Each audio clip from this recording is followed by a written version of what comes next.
It's the amazing Rico Brogna podcast with your host, Evan Roberts. Rico Brogna. And we got a lot to talk about here on episode 522 of Rico Brogna. We will certainly get to the fact that the Mets got swept by the San Diego Padres, the fact that Yu Darvish continues to be their daddy, the concerning performance by Clay Holmes, and really what was just a messy, disgusting Wednesday afternoon loss to San Diego that puts the cap on what was a dreadful three-game series. That's the bad news. The good news is, thank you, Chicago White Sox, and thank you, David Stearns, because I did not think that David Stearns' trade deadline, which is still not over, but we are recording this on the eve of the trade deadline, and the Mets have made two significant moves on Wednesday, July 30th. I did not think that David Stearns would do this. I didn't. I thought that they would add bullpen arms. Like, if you told me they're going to add 3 bullpen arms, 2 righties, and a lefty, which is what they have done, I would not be surprised. But I really assumed it was going to be of the lottery ticket variety. And while I could certainly argue that Gregory Soto, based on the ups and downs of his career, qualifies as a lottery ticket, Tyler Rogers is not, and Ryan Helsley is not. And Ryan Helsley is a guy we talked about as far back as the offseason as a target, knowing St. Louis wasn't going to take winning very seriously in 2025. So this is not a new name to the Rico Brogna, Ryan Helsley. Tyler Rogers sort of is, because the Giants were in it. And Tyler Rogers, who's had a really good career there, has been a stalwart because he's been there for so long, is one of those underrated, reliable relievers. I say all the time that relievers are not reliable, which is why I have a tough time giving up a lot of stuff for them or giving them a lot of guaranteed years. But there is a very short list of major league relievers who year in and year out are just flat out good. Year in and year out are effective.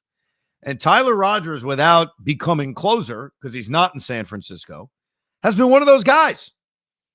So I was doing the radio program when I heard the Tyler Rogers news, and my first response before knowing what was in the deal, and we will get into what was in the deal, we'll get into Ryan Helsley, we'll get into the 3-game sweep, and I'm going to try to read a ton of your emails and reactions to what has been a very up and down and busy Wednesday. The down being the loss, the down being some people may not like these trades, the ups being the New York Mets got significantly better. That you cannot argue with.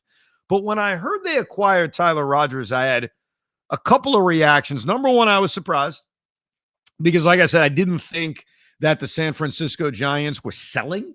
I didn't think that Tyler Rogers would be one of those relievers that were available.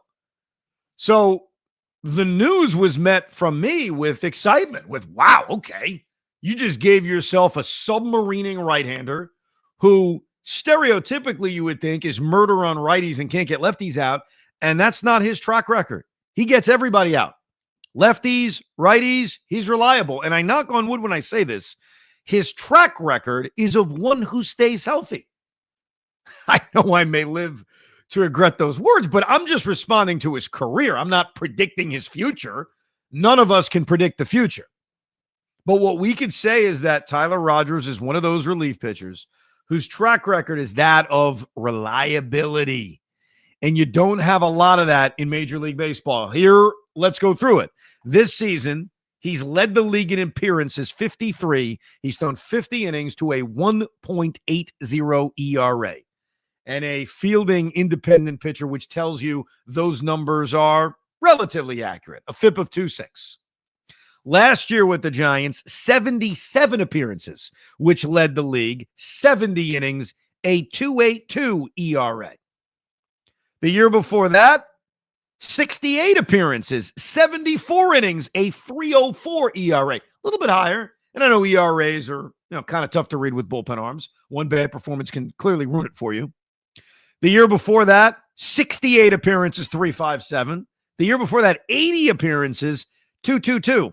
So you're talking about a guy who for 5 consecutive years has either led the league in appearances or has been towards the top. And he's done it being effective. So upon hearing this news live on WFAN, my reaction was, wow, okay, that is That's a lot more than a lottery ticket, and I'm excited about what he does for this bullpen. When I heard what they gave up, and I think most people would agree with this, your initial reaction was, that's a lot. Now, I've had 5 hours to think about it, 6 hours to think about it. And the more you think about Blade Tidwell and Drew Gilbert and Jose Butto, the more you realize they were expendable. Now, that doesn't take away from the fact that this is a lot to give up for a guy who's 34 years old and is a free agent at the end of the season, a guy who may or may not be back with the Mets in 2026, but this was a move for 2025. And if we look at those three guys through the prism of this season, and then we'll look at what they are in the future, Blade Tidwell was up here briefly, mixed reviews, has not pitched well in AAA, and when he made starts here, it was because of need, not because he had earned it. What is Blade Tidwell at the major league level? This season, I don't think he would have seen the majors again. Next season, the year after, who knows? I mean, could he turn into a reliable middle-of-the-rotation arm? We'll see. Could he turn into an electric arm out of the bullpen? It's on the table. But the reality is he's not a top 100 prospect, and despite us hearing his name a lot the last few years, he's 10th in terms of Met prospects. And in terms of starting pitching, he's not Brandon Sproat. He's not Nolan McLean. He's not Jonah Tong. Like, he's not one of their big prospects. Is he a prospect? Sure, to a degree. But in terms of short term, he was not going to help this team this year. And in terms of long term, who the hell knows? Let's get to Drew Gilbert. Let's be honest about Drew Gilbert. We've overrated him because we got him in the Verlander trade. And that trade was a deal that I know at the time I did not like it. I didn't love the idea of giving up Justin Verlander for not just the remainder of 23, but thinking about the rotation in 24. Obviously, I take an L on that because what does Justin Verlander have left? Now, when they got Gilbert, we were excited. We said, wow, Steve Cohen used the pocketbook to get himself a top prospect. But what has he done in the minor leagues? Last year was a lost year due to injuries and ineffectiveness. And up until just the last few weeks, he wasn't really even much on the radar anymore. So I'm not burying him because, look, Pete Crow Armstrong had lots of questions too when the Mets traded him for Javier Baez. He's a prospect. He's a lottery ticket. And he fell to the 12th best prospect in this farm system. Also not a top 100 prospect. And in terms of where he ranks amongst outfielders in this Met farm system, Carson Bench has blown past him. Jet Williams is probably going to end up as an outfielder. And more on this later. I'm also kind of convinced the Mets are going to trade for a center fielder. So Gilbert, while still a prospect, and I'm certainly not going to sit here and tell you he's not going to turn into anything. Guys develop at different paces, but he's become more expendable over the last year than maybe we would have said 1 year ago. If we were doing this in July of last year, even though he had an off year last year, the farm system's stronger now. Carson Bench is a thing. So the name value, the fact that we know him, the fact that the Mets acquired him for Justin Verlander, I think added to the shock that these two guys were in the trade. The Jose Butto thing is actually disappointing because I think the future of Jose Butto, more than this season, he's had a very up and down year. He obviously struggled in game 2 of this series, which we'll get to later. But Jose Butto was one of those guys who next year, who knows? Maybe he's battling for a rotation spot. Maybe he does become a reliable short innings guy the way he was last year. He was a good reliever last year. So Butto in a lot of ways is the most disappointing piece that they had to give up. And I think when you hear three names that you're so familiar with, partially because of, in Gilbert's case, who he was traded for, in Tidwell's case, because we've just heard him a lot the last few years and came up here, and obviously Butto being on the major league roster, it feels like a lot. And I'm not going to sugarcoat it. It is a lot. I just think, after giving it a few hours to give it more thought, all of those guys were expendable. It's not that they can't be good. It's that the Mets have better starting pitching prospects. They do. The Mets have a lot more outfield prospects. And so while those guys could turn out to be successful in San Francisco, we'll see. Who the hell knows? They were movable. And this is the price of doing business.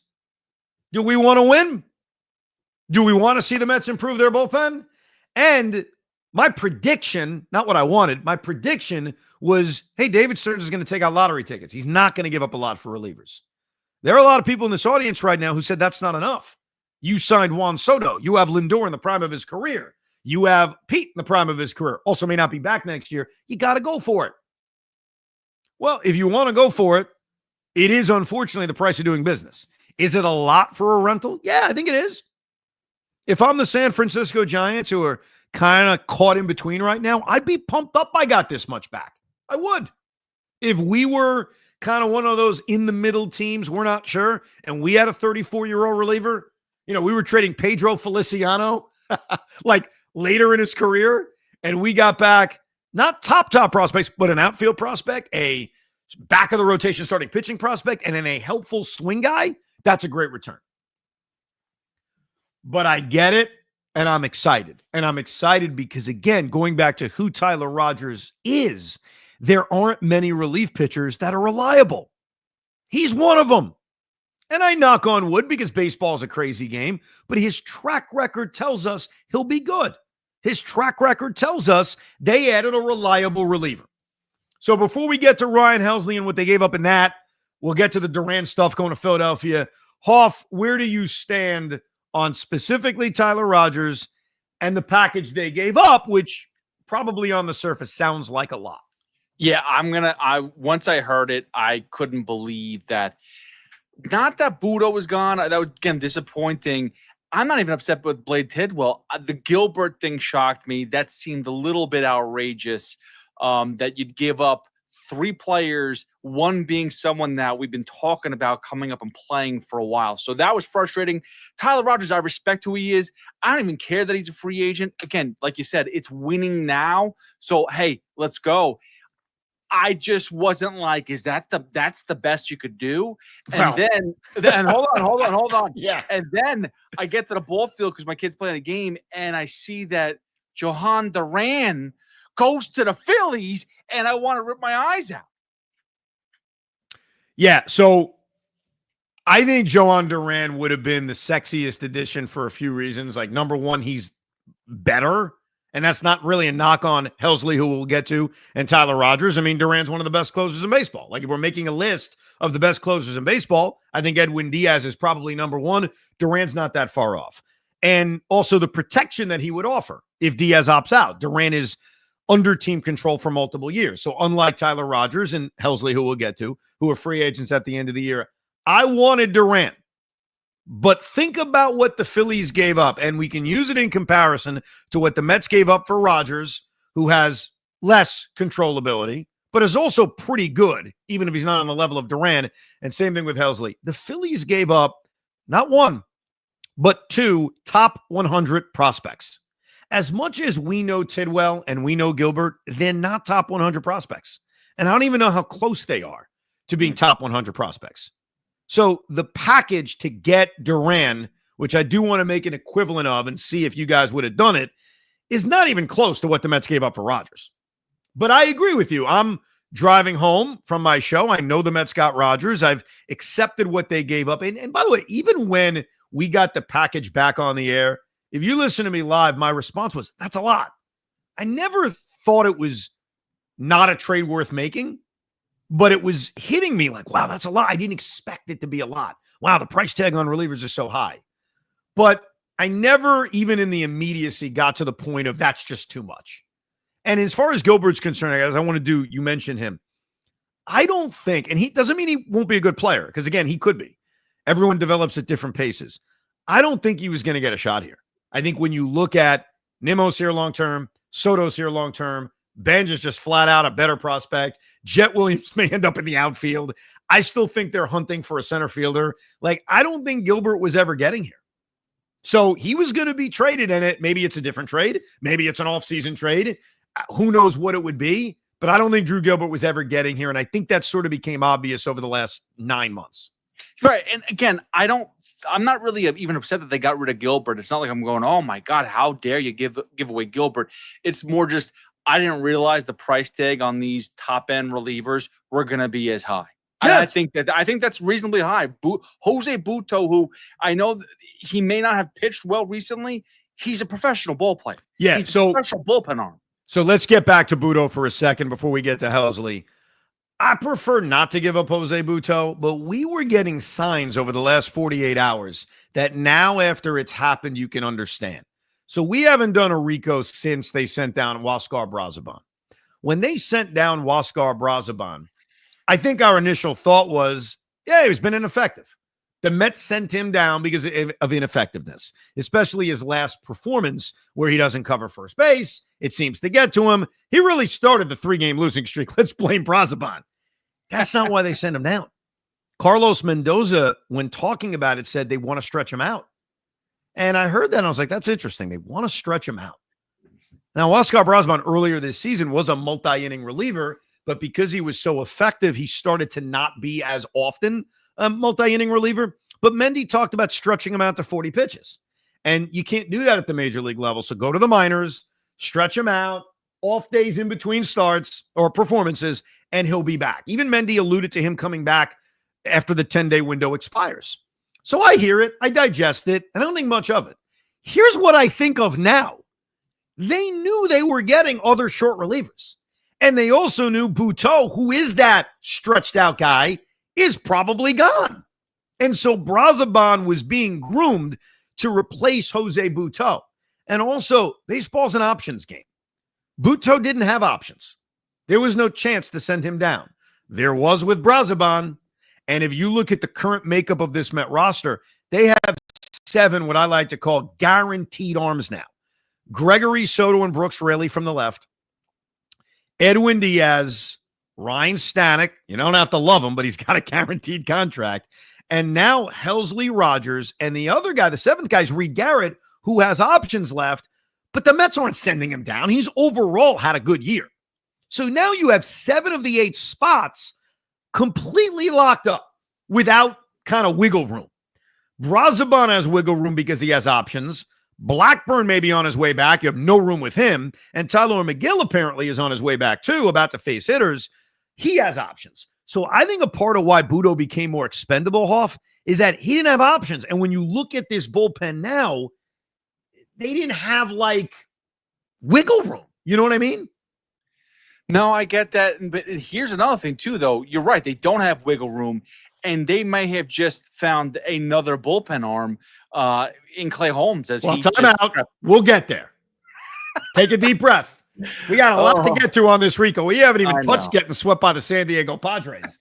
Before we get to the Clay Holmes stuff, let's look at what they gave up for Ryan Helsley. And that was very exciting because maybe it's our bias towards closers. Ryan Helsley's a closer. Ryan Helsley saved 49 games last year. Like he's one of the... I wouldn't put him near Diaz. I wouldn't put him near Durant. I wouldn't put him near the betting Emmanuel Clase. But he's up there as one of the better closers in baseball. You know, if I'm making a list, is he in the top 10? Probably. Probably in the back end of the top 10. I haven't made a list. If people make lists, maybe they'll disagree. So when I saw on my drive home they were getting Ryan Helsley, I am like, holy crap. Now this bullpen is stacked. You're telling me you got Helsley, Rogers to get to Diaz. Those are the new additions to go along with the fact that Raley's pitched well. Soto, we'll see about. Reed Garrett's had a good year, even though he's been shaky at times. But maybe it's going to help Reed Garrett to not have to pitch as much. And maybe, and we even saw a preview of this in the finale of the series against San Diego, you can use Reed Garrett early. Use him in the 4th inning. So I see they got Helsley. I'm prepared for the fact that it's going to be a heavy return. But that was to respond to Durant because Durant going to Philadelphia sucks. It just does. And they gave up a lot and we'll build an equivalent package. But seeing the Phillies, whose biggest need to me was adding a back arm to shut it down, especially because of the Alvarado situation, especially because Jordan Romano is very shaky. Like that was a must for Philadelphia. Is this a must for us? I think it's just improving our bullpen, but we already have a guy that we trust at the end of games. But I was, depressed when I saw the Phillies got Durant. We respond with Ryan Helsley, and when I saw the package, because of how much I thought they gave up for Rogers, Jesus Baez is the best young player that they gave up. He came in as their 8th best prospect. But Baez is multiple years away. We're talking about post-Armageddon lockout kind of prospect. So I see Baez, and I see, all right, they gave up Nate Dome, who's their 16th best prospect, and they gave up this other guy, Frank Elisart, who was a 19th round pick last year. And I'm like, all right, that's not terrible. I'm not freaking out about this. They maintained Jet Williams. They maintained Jonathan. They maintained Nolan McLean. They maintained Brandon Sprout. They maintained Carson Bench. They maintained Ryan Clifford and Jacob Reamer. Like, they gave up prospects. I'm not marginalizing them. They did not give up their top prospects. And they walked away with Ryan Helsley and Tyler Rogers. The Phillies gave up 2 top 100 prospects. The Mets gave up 0. And I'd argue, I don't know if any of them are that close. I guess Baez would be close to a top 100. Phillies gave up 2, and I get why they gave up 2. I mean, Durant is better, and Durant has more controllability. But the Mets just added guys who can get them 6 to 7 outs. The Phillies got 3 outs, if we're comparing them to what the Phillies did. Now, as far as what would have matched the Philly deal, so the Phillies gave up the 56th best prospect in baseball and the 92nd best prospect in baseball. If you look at where the Mets have 2 top 100 prospects, that could be the equivalent. I would say that Nolan McLean or Carson Bench was going to have to be one of them, just based on the way they're viewed and where they're ranked. So Mick Abel, the other guy they traded, who's a major leaguer, we saw him pitch earlier this season. If you want something the equivalent of the 56th best prospect, Jonathan's ranked 52nd. So it's pretty much the same. Nolan McLean's ranked 64th.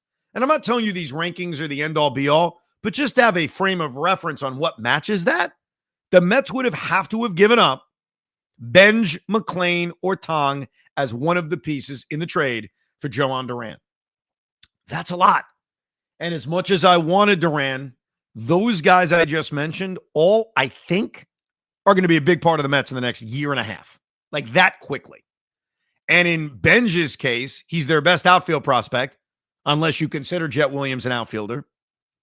McLean or Tong, take your pick, are their best starting pitching prospects. That's what they were going to have to give up. One of those pieces, and then let's say a lower level prospect to get Durant. Were you willing to do that? I can't say I wasn't, but it would be tough. Like, we would be having a difficult conversation today if Nolan McLean was sent back to Minnesota for Joan Durant. It'd be tough, but on the other hand, too, I mean, I do, no matter how much I love the Helsley and Rogers move, Durant is elite. He is. So you put him with Diaz, and listen, what we feel right now for Helsley and Rogers, I'm not discrediting anything right now. Like, I got a little chub right now. I'm happy. But dude, you tell me Durant and Rogers, I mean, you can't stop me. I'm plowing through. Well, okay, but you said both. I'm saying one. Like, the Mets gave up a combination of 5 prospects and a average major leaguer to get 2 relievers as compared to 1 reliever. So if I gave you the choice, just Joan Durant or the Helsley-Rogers combo, which one are you picking? Then I'm going to go the combo. I have to do that because this bullpen has been so worn out and so bad, whether it's because they're worn out or whatever the case is, you just needed these top-level guys. That's what I'm saying. And that's not to say Durant isn't better than both of them. He is. Like, I'm not arguing that. And you talk about reliability, Durant's been in the major leagues for 4 years, and 3 of the 4 have been elite-level years, and the other one was a really good year. So he definitely fits the reliability factor. The other appealing part of Durant, which is why it cost the Phillies so much, is the extra year of control. And there's no denying how important that is. Like, you would have him, it's actually 2 years of control because Durant is arbitration eligible in 26 and 27. So if you're Philadelphia, and that's why it is a great move for them. I'm not disputing that, especially the uncertainty that they have at the back end of their bullpen. So you are getting something really, really valuable. That's why, as painful as it would have been to give up a Nolan McLean or a Carson Bench, I mean, you got to think about it. I said on the air, if Vientos was a factor in this, I would have done it in a second. I love Mark Vientos. I don't want to necessarily trade him, but would I have traded him in a deal for Durant? Yeah. In the short term, though, this season, 2 relievers right now is better than 1. Assuming they pitch to the back of their baseball card, assuming they are what they are. Obviously, if one of them turns into Billy Taylor circa 1999, it's a disaster. And that is the risk. I think back to reliever trades the Mets have made in the past, the ones that have cost a lot. The Billy Taylor one is the worst. In 99, they made multiple trades with the A's for Kenny Rogers and then for Billy Taylor. And in the Billy Taylor case, they traded a young pitcher named Jason Isringhausen, who went on to have a great career as a reliever. So in this case, Blade Tidwell could be Jason Isringhausen. And that's absolutely on the table. It's the risk that you have. But what David Stearns has shown here, and I think a lot of Met fans have to like this because maybe they didn't think he had this in him, is he went for it. These are go-for-it moves. Go-for-it moves. Because Rogers and Helsley, I don't know if they're on the team next year. And quite frankly, I don't even think David Stearns knows that. There's going to be a lot of uncertainty around the Met bullpen because of the Edwin Diaz opt-out, which is a part of why Durant was appealing to me as an insurance policy in case Diaz opted out. But that's what they gave up. To me, it feels like it's a lot, but 0 top 100 prospects. They did not give up any of their top 5 prospects in their farm system, and they walked away with not lottery tickets as relievers, but 2 of the better relievers in baseball in Tyler Rogers and Ryle Helsley. Let me read some of your emails. We'll get into what happened in this disastrous San Diego series. There is a lot to get to. Hoff started alluding to the Clay Holmes stuff. We'll get to that as well. Let me go to Junior. Junior writes, wow. I had a feeling after the Mets lost on Monday, they were going to get swept. I should be mad. But after the masterclass that David Stearns did on Wednesday, I am not mad they lost. I'm excited about tomorrow. I even took off work to see all the trades they're going to make. I do believe they will now get either Edward Cabrera, Sandy Alcantara, and Luis Robert will be a Met. This has been the trade deadline we wanted in 2015 and 2022. The question I'd ask Junior and anyone else who loves this, and I love this too, is this enough?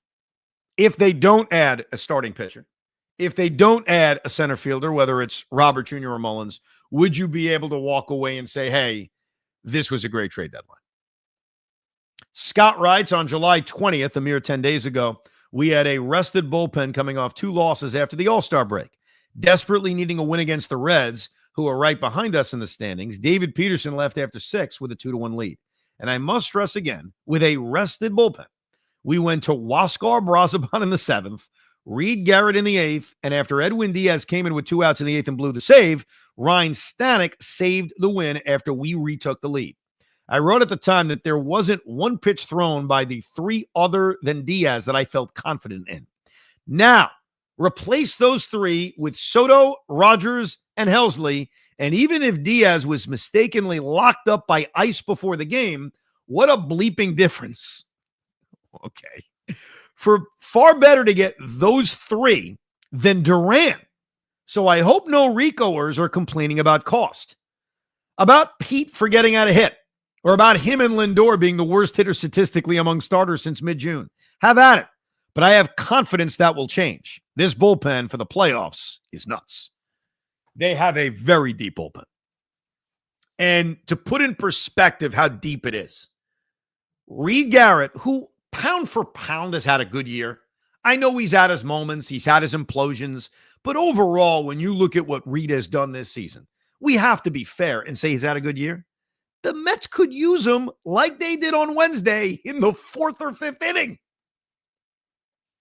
So it's not just, and I think the appealing part of Durant that Hoff mentioned was, oh my God, what a back end of the bullpen. It makes you think of the 96 Yankees with Mariano and Wetland. And that's great. And I'd love to have that. But I think what the Mets have been able to do right now, assuming everyone pitches to what they're capable of, is they've got a deep bullpen. So you're right, on days in which guys had been worked the night before and you can't use an Edwin Diaz, Ryan Helsley led the league in saves, you feel good about him getting big outs. Or when you do have a rested bullpen, you feel good when you got to go to it in the 4th or 5th inning, which they have to routinely do with this team, that you can get through a game.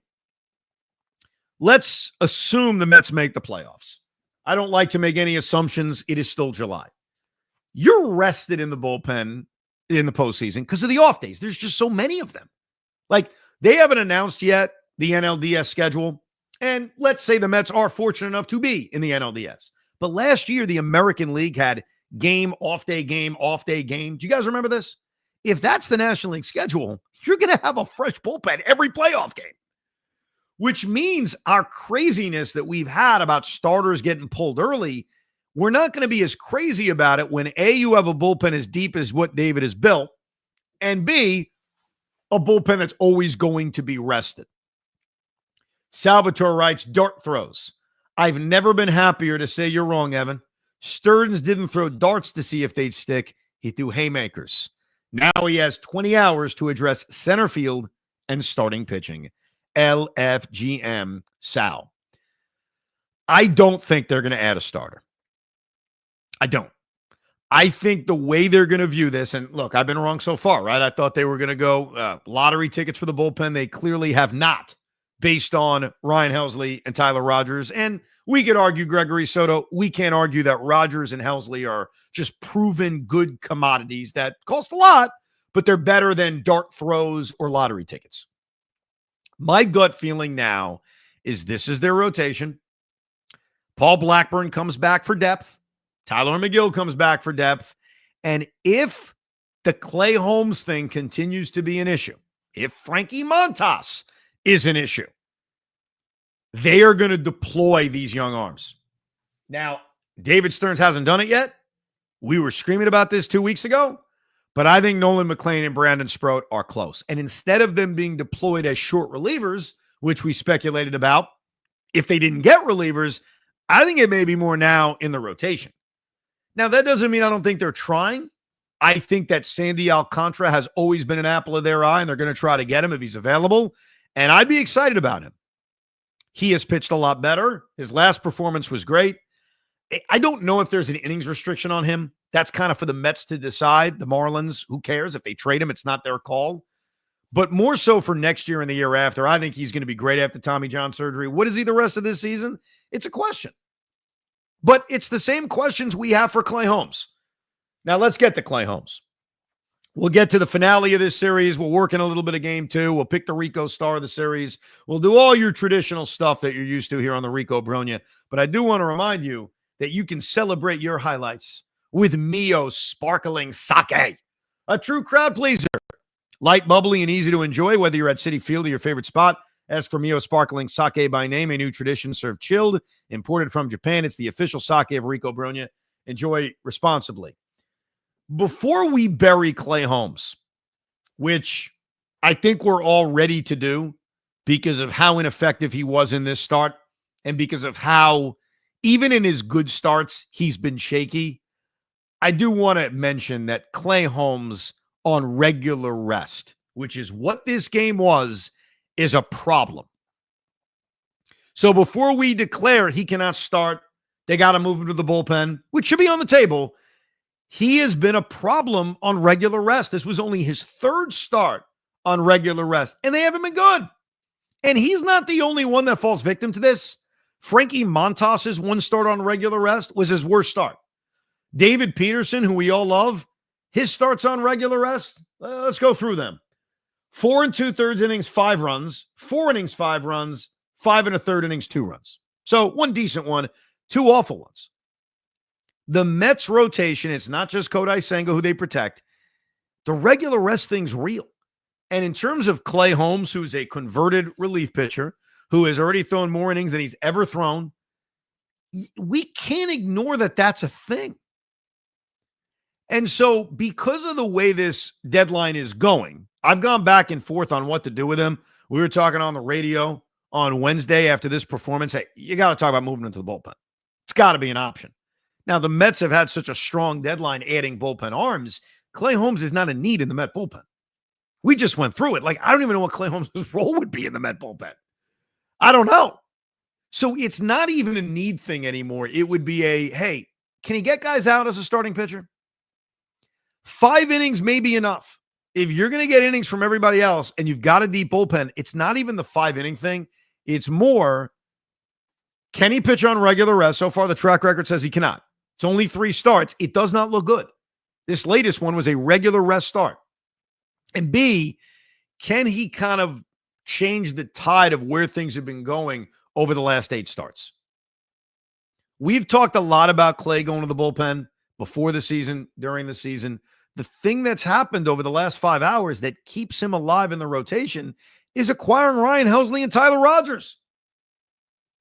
Like, they right now do not need Clay Holmes in the bullpen. Let's start with that. Was that the case 6 hours ago before we record? No, I get it was different.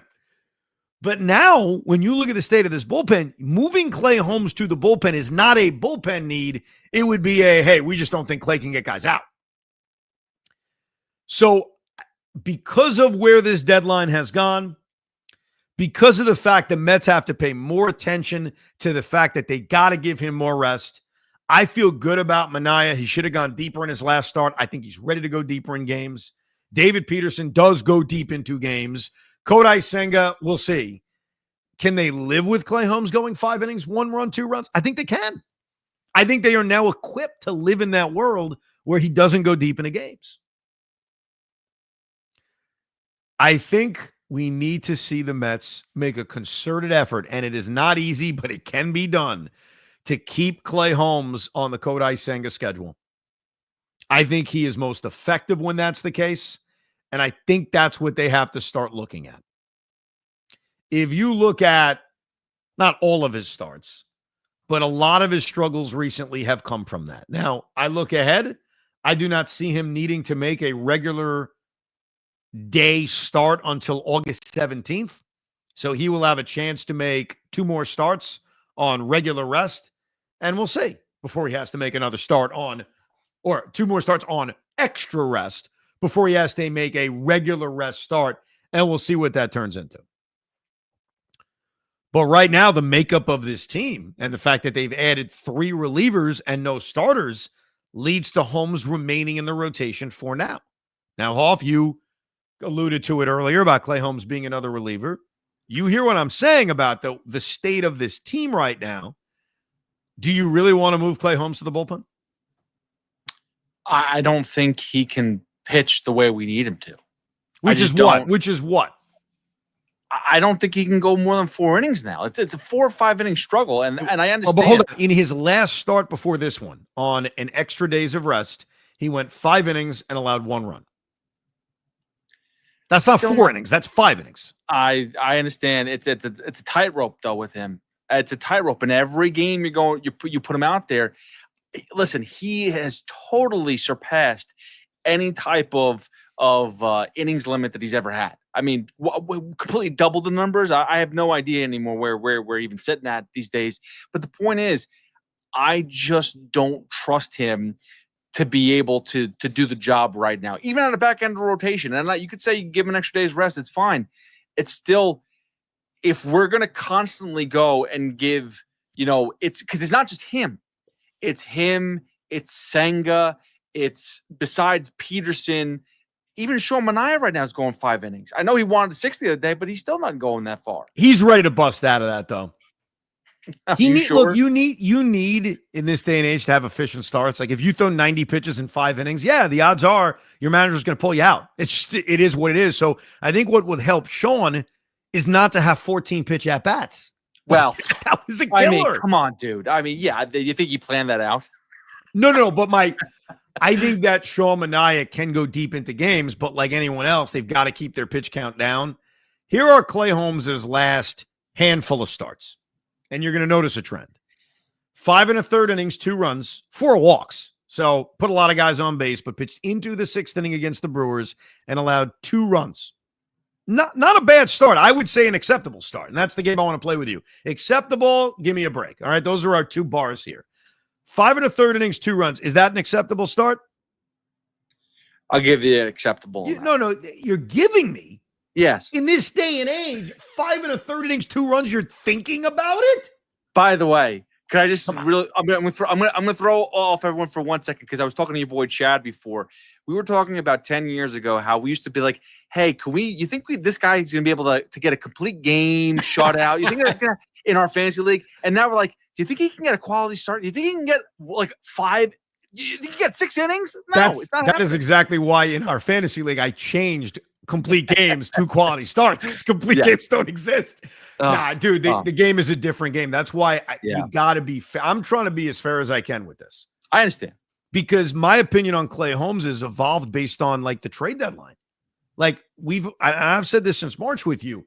It's going to be about their needs. And right now, adding Brian Helsley and Tyler Rogers, their need is not Clay Holmes as a reliever. I get that, but here's the one thing though.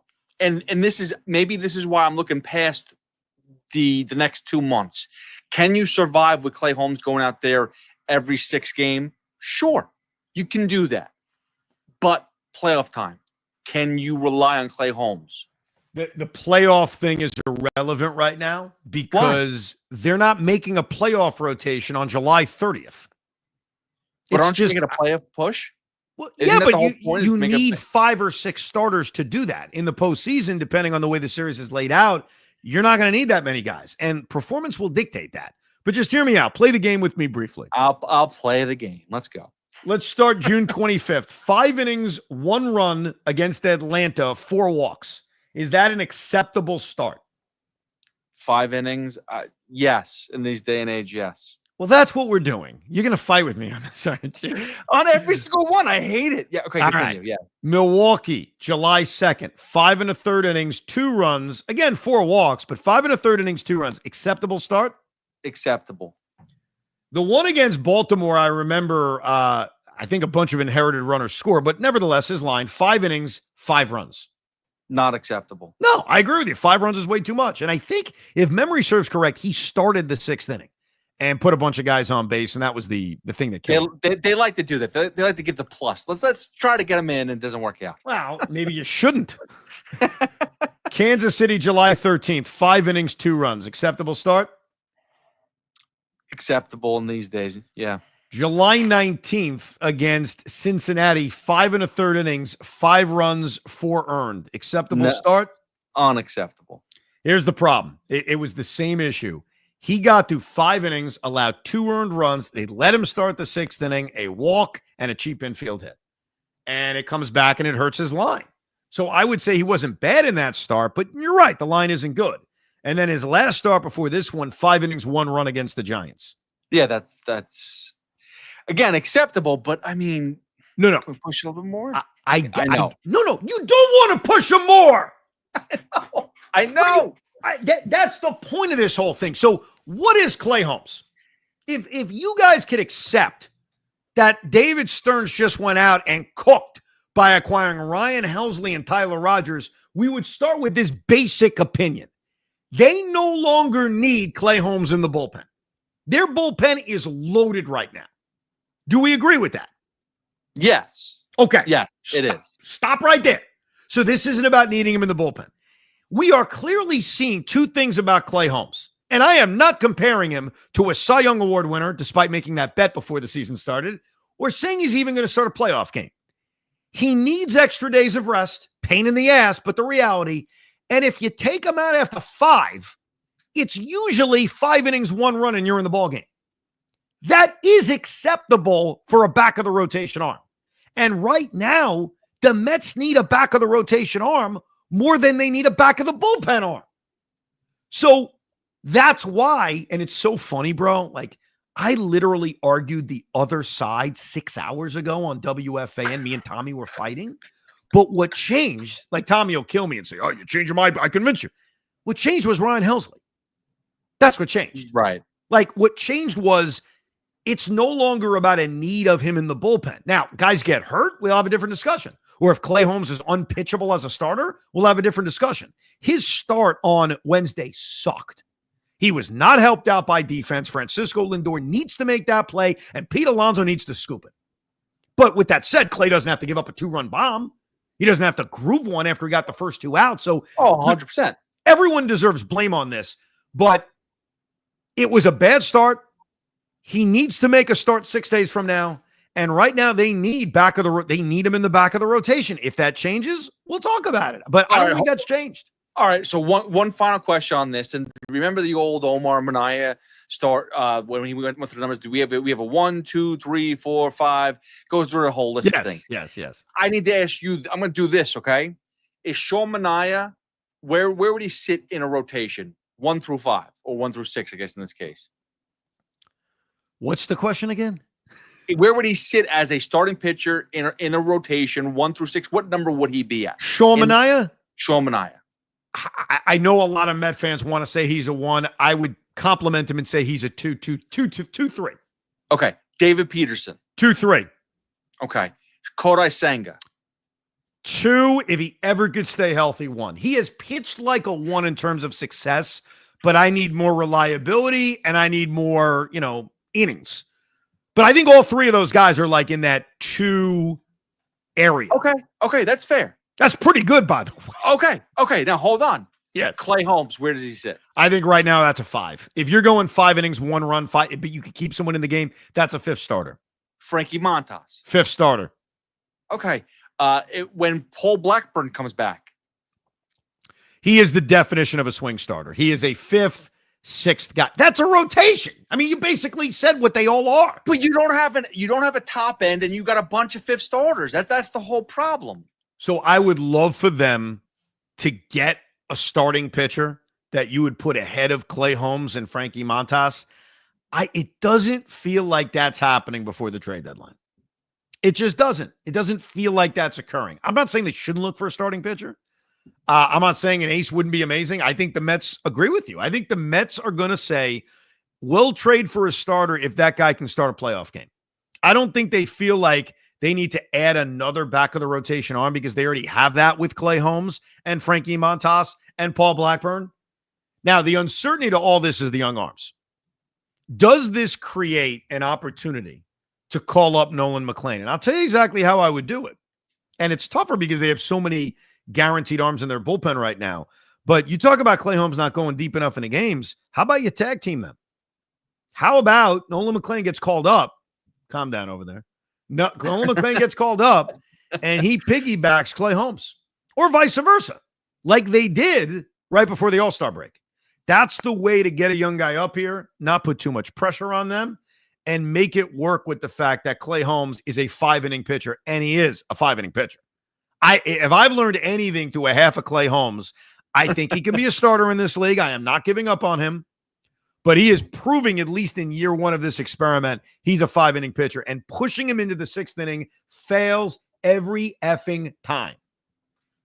Listen, I said this earlier on, and I said it from multiple guys. You should try to find ways to piggyback pitchers. Yeah. I know it's more difficult to do that, but hell, if you're going to start to stretch out Brazaban, if that's a reality, and you're going to be able to bring up a guy like a Jonathan or a McLean, I'm all about doing that. Again, you don't have enough room, though, with the pitching now. With the relief pitching, you don't have enough room.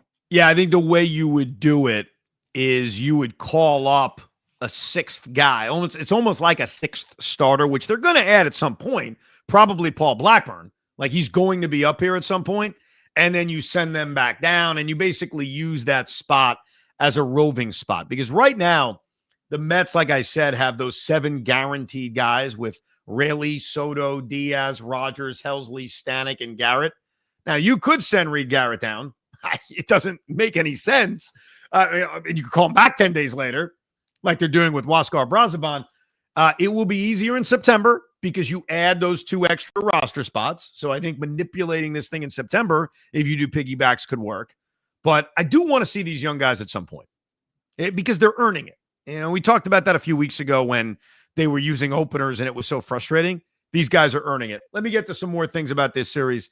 Look, the Wednesday game, what is there to say? Soto was out of the lineup, which is not a surprise. They didn't hit at all.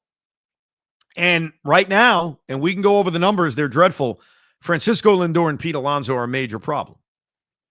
And it is going to be very difficult, despite everything they've done with this bullpen and the contributions they've gotten at times from the bottom of the order. They're not winning dick if Pete Alonso and Francisco Lindor are going to be like this. It's not going to happen forever. I'm not telling you it is. But in this 3-game sweep, the big 4 of Nimmo, Alonso, Lindor, and Soto went a combined, are you ready for this? 4 for 41. 4 for 41. Nimmo was 2 for 12. Lindor was 2 for 13. Both those hits coming in game one when they actually hit for a little bit. Soto was 0 for 6 before missing his final game. And Alonso was 0 for 10. Those numbers tell you the story. It is going to be very difficult to hit and win when you are getting that little from your top 4 hitters. Now, the good news was Mark Vientos. I mean, Mark obviously had that very productive opener of this series. He had 2 more hits in game 2 of this series. He actually had another hit in game 3. The Mets only had 3 hits in the entire freaking game. So have a celebration for Mark Vientos doing that. But the bats went absolutely quiet after they blew the 5-1 lead. It kind of reminds me of the Tampa series last month. Remember the Tampa Bay series when they had the 5-1 lead on a Friday night and everybody thought they got arrogant because they took who'd they take out? Oh, Clay Holmes. They took Clay Holmes out early. They pulled him very quickly. Yeah, and who they came went in? to Paul Blackburn. Mm. And he crapped all over himself. But that led to the series being a disaster. The Mets had a 5-1 lead in the 5th inning. And for whatever reason, Frankie Montas decided to just throw fastballs and got his ass handed to him. And then we all know about the Braziban issue. But the Met offense, after the grand slam by Mark Vientos, they get the dramatic solo home run by Ronnie Mauricio, great. They get the 1 run they score in game 2 of this series on a sacrifice fly. And that's it. I mean, they've gone out and in their last, I guess it's 24 innings, they've scored 2 runs. So there's been a lot of pitching issues like Jose Butto in game 2 of this series. Not that we should pick on him anymore. He's not on the team. Chris Stefanski didn't pitch well. We just went into the Clay Holmes stuff. They didn't hit. I mean, you're not winning games when you're scoring 2 freaking runs. And I can sit here and we all can sit here and say, don't worry, it'll be better. And it will be in terms of Alonso and Lindor. They're not going to go, 2 for 20 in every series, even though they have over the last couple of series. But they just did not hit at all. And the Yu Darvish part was probably the most frustrating because Yu has not had a good year. He gave up 7 runs in his last start, and yet just bends us over every time. Every time the Mets see Yu Darvish, the guy looks like Cy Young. Every time. But game 2 of this series was a dud because it was 1-1 in the bottom of the 6th inning. And you have Carlos Mendoza doing something that drove me nuts. Number one, should Sean Manaea have come out for the 6th inning at 86 pitches? Yes. And I'll tell you why. 2 things. Number one, 86 is not that horrible. And number 2, you've got your ace. And I call him your ace because Carlos Mendoza was going to start this man on opening day. He loved this man in the postseason last year. Unlike Kodai Senga and David Peterson, Sean Manaea was starting games in the postseason last year. I know technically Senga did, but come on. Opener. David Peterson was working out of the bullpen. Sean Manaea was effectively the Met ace last year in the playoffs. And he gave you the signal, one more. And yeah, managers sometimes have to protect their players from themselves. But I really thought, I'll give you a batter. That's how I would have handled it if I'm Mendy. And instead he goes to Jose Butto. And what happens? I mean, we all saw what happens. He walks the leadoff hitter. He gets bailed out on a good defensive play by Stearns, caught stealing what else is new. He's automatic. Gives up a base hit to Arise. Gets lucky when Machado hits a laser line drive right at Ronnie Mauricio. And then gives up an RBI triple to Jackson Merrill. And 2-1 shouldn't be the game. But it was certainly disappointing, especially after the caught stealing, and especially because I think, much like most people, Manaea should have started the 6th inning. But where Mendy really lost me was basically giving up on the game in the 7th inning. Gives up a hit, keeps him in the game. Gives up another hit, keeps him in the game. Gives up a 2-run double to, of all people, Elias Diaz, who killed the Mets in this series. The Rico star of the series, I'm the man now, is for a Met player. But if we were just picking one, Elias Diaz kicking the Mets' ass would be the star. And even after the 2-run double, he keeps him in the game. Now, why? Now, after that, Chris Stefanski made it worse by giving up the home run to Machado. But that double to Diaz ended the game. And it was all because Mendoza was trying to save his bullpen. That's really what it was about. Meanwhile, you have one more game and then an off day. So you don't have to manage this. It's not like you're in the middle of a 15-game stretch here. So that was infuriating. But the truth is, the Mets had scoring opportunities, and they failed. And the big one was in the fifth inning when they loaded the bases up. Brett Beatty drew a walk. Torrens had that great opposite field hit. Nimmo drew a walk. They had bases loaded, nobody out. And at the time, they're down 1-0 with Lindor, Soto, Spot, and Alonso. Obviously, Soto fouled that ball off in the fourth inning. Kind of scary, but not really. I think we expect Soto will be okay. So, I mean, how much time do you want to spend on this? The x-rays were fine. They claim he's going to be in the lineup Friday. Mendoza felt confident about it. It sucks, but I think they played it right by A, taking him out of the game, and B, not playing him on Wednesday. You got to play it safe with Soto. So you knew that spot in the lineup being replaced by Tyrone Taylor was not ideal. But Francisco Lindor, who struck out in the first inning on a 12-pitch at-bat, great at-bat, you still struck out, bro. He strikes out in the third inning. He comes up with bases loaded, nobody out. What does he do? Strikes out. Then you've got Mendy doing something that was weird. He goes to Taylor to replace Soto and then immediately pinch hits him with Starling Marte. The thinking if I had to surmise, his thought was, I'm going to Tyrone Taylor, he's a better defender. And then a situation happened to find him that you cannot predict. Because there was every chance in the world that Soto's spot was going to come up with one out and nobody on. And if that's the case in the fifth inning, Tyrone Taylor's hit. So I agree with what Mendy did. I know it was weird, but I agree with it. Bases loaded, one out. Would you rather have Tyrone Taylor up or Starling Marte? He goes Marte, and to Marte's credit, behind in the count 0-2, sacrifice fly. And then Pete pops up and another just awful at-bat by Pete. That's the game. That's the epitome of the Met offensive struggles. You have bases loaded, nobody out. You've got Lindor, not Soto spot, and Alonso coming up, and you only end up with one run. Can't happen. The highlight of Tuesday's game was that Luis Angel Acuna entered in the bottom of the eighth inning, and they put him in center field.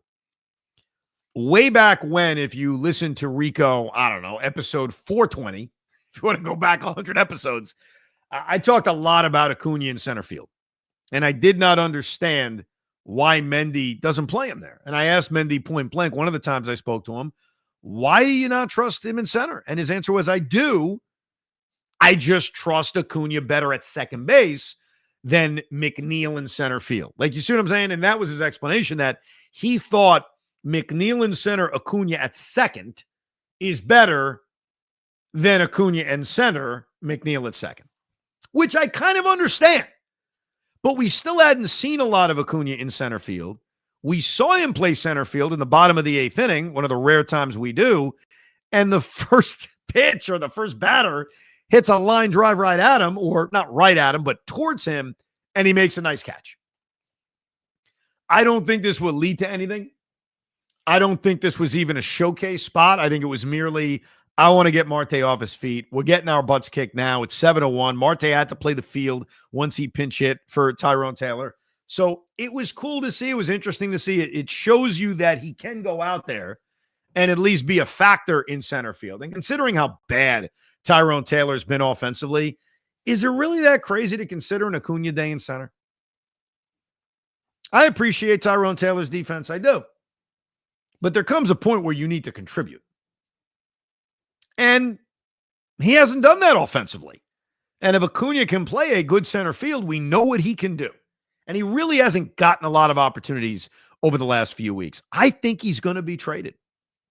And my prediction, and look, I admit my predictions have been off so far on this David Stearns trade deadline, is I do think they're going to get Luis Robert Jr. And I want Luis Robert Jr. Do I want him for Mark Vientos? I do not. But I think right now, the reason I want him, and I think Acuna could be in that deal, that was already reported, I think by Jeff Passan, that's a name being floated around. The reason I want him is I do think they need another bat.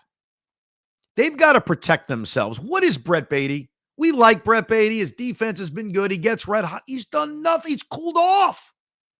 Ronnie Mauricio's given us dramatic moments, and I think he's got a chance to be a star, but we don't know. So getting Robert Jr. especially if I'm not disrupting those players. I'm not disrupting them. I'm not trading those players. I've made that clear. I don't want to trade Vientos for Robert Jr., and I don't even know if I've made it clear because I've thought about it. It's a tough decision because the fit's so much better. The truth is, I don't want to have to give him up. I'd rather go a different route, and I don't think I have to give him up, quite frankly. But if you could add Robert Jr. to this roster, and let's say replace Luis Angel Acuna, who gets traded in that deal, you've got yourself another option, another guy with great potential. You got more depth. You got a guy who can play the position at a high level. And by the way, if he doesn't hit, he doesn't play. Like, nothing changes. I do think that adding a bat, even if it is Brandon Lau, whose name has been mentioned, he's about to come off the IL, very productive player. It doesn't fit perfectly because he's not a center fielder. He's a second baseman or DH, but he's a bat. And the Mets have enough versatility where if Lau hits, you'll make it work. So I'd like to see them add another bat.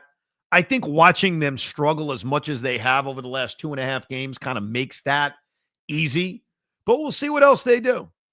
Hoff, your predictions on what else David Stearns does. Obviously, he's already added to this bullpen with Helsley and Tyler Rogers. What do you want? What do you expect? I mean, what I want is I do want another starting pitcher. You know that. I keep on saying that over and over and over. I think you've led me to believe, though, that Luis Robert is probably the guy they're going to get. I don't want that. But I do want another bat. So I guess at this point in time, I'll take him. Brandon Lowe is the other guy. Lau is the other guy that I'm thinking of too. Yes. He's the other guy that I'm thinking of. That the only reason why I'm thinking of him is because they're talking about him. Like his names have been in talk. There's also a crazy possibility, and maybe it's off the market now, that they got the 2 bullpen arms. Is there any room for another bullpen arm? There's a lot of bullpen arms that are out there. I know Miller from Sacramento is being thrown out there too. Well, what's appealing about Mason Miller is that he's under team control. So the Met bullpen, and I don't want to go through every name, they're all free agents at the end of the year. Like, I mean, to a T. Like Gregory Soto is, Brooks Raley is, Edwin Diaz has the opt-out, Ryan Helsley is, Tyler Rogers is. Like, so adding Miller gives you, some control for next year. Not that we need to think overly about the bullpen in 2026, but I don't think they have much room based on just roster spots. We talked about it. They got 7 guys now, unless you think Reed Garrett can be sent down, that are guaranteed spots in an 8-man bullpen. Well, I mean, one thing I will say is if you had a choice, if they were both on the same team, Reed Garrett or Mason Miller, who would you go to? Well, I'd go to Mason Miller. But right. So then Reed Garrett does have the opportunity to be sent down. Though I think if you look at Miller's numbers, Reed Garrett's probably had a better statistical season. This year, he definitely has. But look, Mason Miller throws 100 million miles an hour. He's under team control. I think they are done with bullpen arms. I think they may take flyers on guys that they could send down to the minor leagues, but nothing of any significance. I think it's center field, and I think they're looking for starting pitching, but Hoff, no starting pitchers have been moved. There's a name that I'm interested in, and I would love it.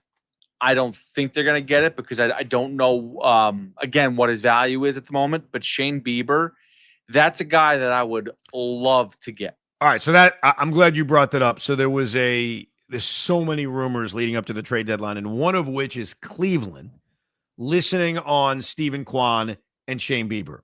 So I don't know if you've encountered this yet, Hoff, on your show, but there is a guy named Tom who started calling us a couple days ago. And he said, hey, I'm making a proclamation. I'm going to call WFAN every day because I need Stephen Kwan on the New York Yankees. Yes, I did hear that guy. Yes. Okay.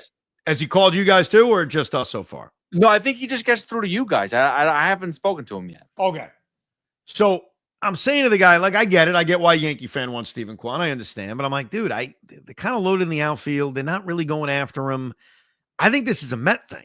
If the Mets believe he can play center field, and the Mets have been connected with Kwan, if he can play center field, he's a Gold Glove left fielder. He has incredible contact skills. Oh. He's a good hitter. Good hitter. I don't know what his capabilities are in center field. He's only done it a few times. Now, I assume, and maybe this is wrong on my part, Gold Glove left fielder can play center field. He can play it at a decent level. So I think, Kwan does make sense if he can play center. The Bieber thing is very intriguing. Shane Bieber was so good last year before he got hurt. He is already making rehab starts, and he's been great in rehab. So he's on the way back. He is coming back from Tommy John, but it's not just for this year because Bieber has, he's signed for next year too. So I would be interested. I think that's here's how I would compare Shane Bieber. He is a high-end lottery ticket. Yeah. Like, it is a lottery ticket because he's coming off Tommy John, hasn't pitched this season, but he is a legitimate ace if he's right. So I don't know what the price off would be on Kwan and Bieber, but you'd have to think it's going to be very high. But here's the thing, though, and that's fine, and it's a risk. I mean, it's all risk. First of all, if Stephen Kwan continues the way he hits, like, I'm comfortable giving up a bunch of pieces for Stephen Kwan. I have no problem because he legitimately is a hitter, and that's something that the Mets lack. Like, I was making a case that they should pick up DJ LeMahieu as a depth guy because maybe he gets a pinch hit once a game and can make contact with the baseball, which is what we need. So, but besides that, Shane Bieber, dude, is what you were asking for. Is like, hey, can we get something that's between like the Manayas and the Sengas, and then the back end of the rotation? That's the bottom for Bieber, in my opinion, is somewhere in between there. And if he works out, he's a freaking ace. Yeah. Oh, you don't have to sell me on Bieber. I think it's more the tag on what it's going to cost. That's the whatever. Mark Vientos, see you later. Brett No. See you later. I think you're talking Nolan McLean. I think you're talking Jonah Tong. I think you're talking top end pitching. Yeah. Okay. All right. Those two. See you later. Bye-bye. I'm not a prospect hoarder, but I think those guys I really don't want to trade for the reasons of David Stearns isn't going to give long-term contracts to starters. So you really need to develop the high-end young starters. Trading them is very risky. We didn't forget, we have to name a net negative and a Rico, I'm the man now star of the series. It's funny. So after the San Francisco series, we had so many candidates for the Rico, I'm the man now star of the series. And for the net negative, it was like, what negative is there? They swept the series. So by default, we took Kodai Senga. This is the complete opposite. There are no positives. It's all negative. So let's get the negative one out of the way since there were so many candidates. Okay. Pete Alonso was 0 for 10. It's kind of tough to beat that, including popping up with the bases loaded in the 5th inning of game 2. Lindor was 2 for 13. Now, he started off in game 1. He had 2 hits, but he also struck out 6 times in his first 2 games. Pete and Francisco both contributed to the miscue that led to Clay Holmes imploding. So I think it's between those 2 guys. I think I guess Soto too was 0 for 6, but he got hurt. Like, are we really going to kill him? What was that? You want to go Brazaban? Oh yeah, I'm just starting with the offense, but you're right. We can go Oscar Brazaban. Yes. Yeah. I didn't realize you were a slow play in this. Oh, I'm slow play. I mean, we got 800 candidates. I mean, we also could go Frankie Montas, who decides to throw batting practice when they handed him a 5-1 lead. So I think in terms of offense, I'm going to give Soto a break because he got hurt. And I'm going to say it's Lindor, Alonso on the offensive side. On the pitching side, I think it's Frankie Montas, it's Clay Holmes, and it's Huascar Brazaban. Those are your 5 net negative candidates for this series. Who is your pick? Is it Brazaban? It's going to be Brazaban because I think he was really the culprit of this whole downfall. Not covering the bag. Even Pete Alonso got pissed. Like, I mean, you never see Pete really react that way. Montas obviously could have got, helped out a little bit too, but I think it's all Brazaban's fault. So Brazaban, I'm not going to disagree with any negative thing you said about Brazaban. To me, it's Pete Alonso. And I'll tell you why it's Pete Alonso. Huascar Brazaban cost them a game. I cannot argue that. And him not covering first base on that great play by Pete, unacceptable. What about game 2 and game 3? Game 2 and game 3 was on the offense. They scored 2 runs. And Pete Alonso in those 2 games went 0 for 6. And he came up with the bases loaded and 2 out and he popped up.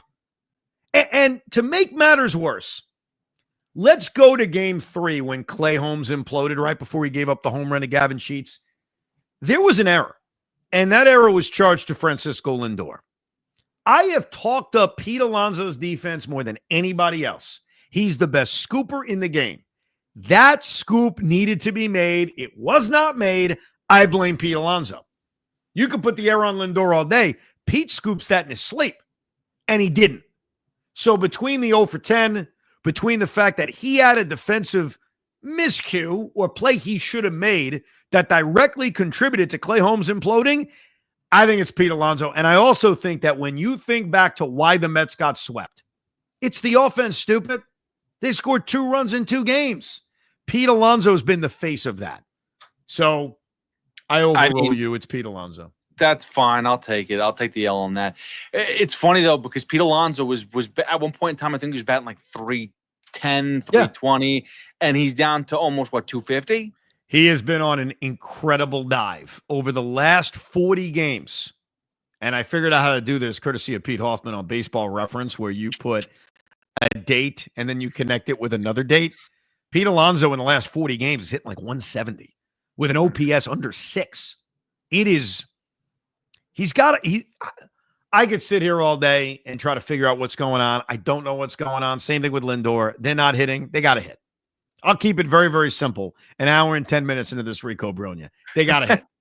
They got to hit. And hopefully that starts on Friday against the Giants. The Rico I'm the man now star of the series to me, it's one of 2 guys. It's either Mark Vientos, who obviously almost hit 2 home runs in game 1, but did hit the grand slam, then proceeded to get 2 more hits in game 2 while nobody was hitting. And even in game 3 got a hit. So Vientos ended the series 5 for 12 with a home run and 4 RBIs. Not bad. So far and away their best offensive player. And the other guy I want to put up there is Sean Manaea. He went out there and twirled 5 really good innings. He got into a groove after he got off to that shaky start. And he was begging to come out and pitch the 6th inning. He also had that 14-pitch at-bat with Jay Cronenworth in which he won the at-bat. Kind of cost him, though, because his pitch count went up.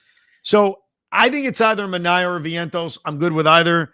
Break the tie, Pete, unless there's somebody else I'm not thinking about. Well, there is one other person, and I think we should – Jose Butto. I think he needs, final hurrah for Jose Butto. I would consider him as a net negative. Kidding me? I mean, he was a big part of why they lost that game. In fact, I apologize for not mentioning him as a net negative. I want to give it to Sean Manaea because I think what was it, 12 consecutive outs he got after the first inning. But I do think that Mark Vientos deserves it because talk about a guy who, has had it rough and now is being talked about as trade bait. Like he could have turned into anybody else and gone 0 for this entire series. Instead, he was the one guy who's hitting. So Mark Vientos. I agree with you. I agree. I think that Sean Manaea could have pitched the 6th inning, but he didn't. And 5 innings is not nearly enough, even in the series in which they got swept to win the Rico star of the series. So congratulations to Mark Vientos. Second time he's won it. He won it in the Kansas City series, and now he's won it in the San Diego sweep. But you really don't want to win these awards when you lose, especially when you get swept. So Mark Vientos, 2-time Rico, I'm the man now star of the series, and Pete Alonso for the 3rd time is the net negative. The Giants series is coming up. Hopefully this team can bounce back. There's a lot of uncertainty around the Giants rotation. The one thing I know is that they're missing Logan Webb. So that is certainly a positive, even though the Mets beat him up last week in San Francisco. Another good thing too is they are now missing Tyler Rogers and they may be missing Camilo Doval. Why? They're trading him? Is Camilo Doval being dealt? Yeah, dude, I saw that all day on MLB Network when I was listening to you guys, and I was watching a little bit of one of the games on MLB Network. There's a lot of interest in Doval, so I thought that's why you wanted to trade me him. He's losing his closer job. Fantasy? Is that what you're talking about? Well, no, you want me to explain my thinking in fantasy? No, I honestly thought that was because you knew that he was going to be traded with the Giants. No, I had nothing to do with that. I was just trying to get a bat for. I figured we've talked about the Mets possibly doing this. Take something you're strong in and help you in another area. In fantasy, have a very loaded bullpen. And so I figured, well, I can use one of my surplus relievers to get a bat. Either way, back to the real stuff. We know David Peterson Friday, Kodai Senga Saturday, Frankie Montas on Sunday. We have no idea who's pitching for the Giants. Maybe Jose Butto starts one of those games, obviously with the Giants and Mets making that trade. But look, it sucks what happened this week. The Mets have been a weirdly streaky team, but they are still in first place thanks to the Chicago White Sox, and they've got a chance to right themselves over the weekend. The Phillies, on the other hand, have a tough schedule. Now, baseball's weird. They went to Chicago. They couldn't win games. They take on the Detroit Tigers coming up this weekend. So we've got Phillies Tigers while the Mets are taking on the Giants, and then the Phillies are taking on the Orioles for 3 games in Philadelphia. So that's the state of where we are. As far as the trade deadline is concerned, the trade deadline is 6 o'clock on Thursday. We plan on doing a live, if you can consume it live on YouTube, trade deadline reaction beginning at about 6:30.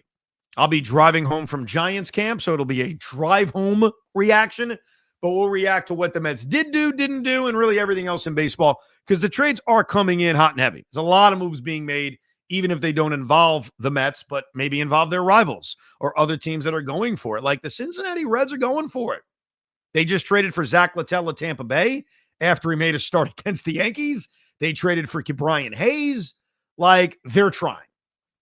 So we'll do a trade deadline show. If you want to consume it live, that'll be on the WFAN YouTube page at around 6:30 on Thursday, July 31st. And for your traditional podcast consumers, just remember you can download it wherever you download your Rico Brogna. Remember make sure to subscribe so you never miss an edition.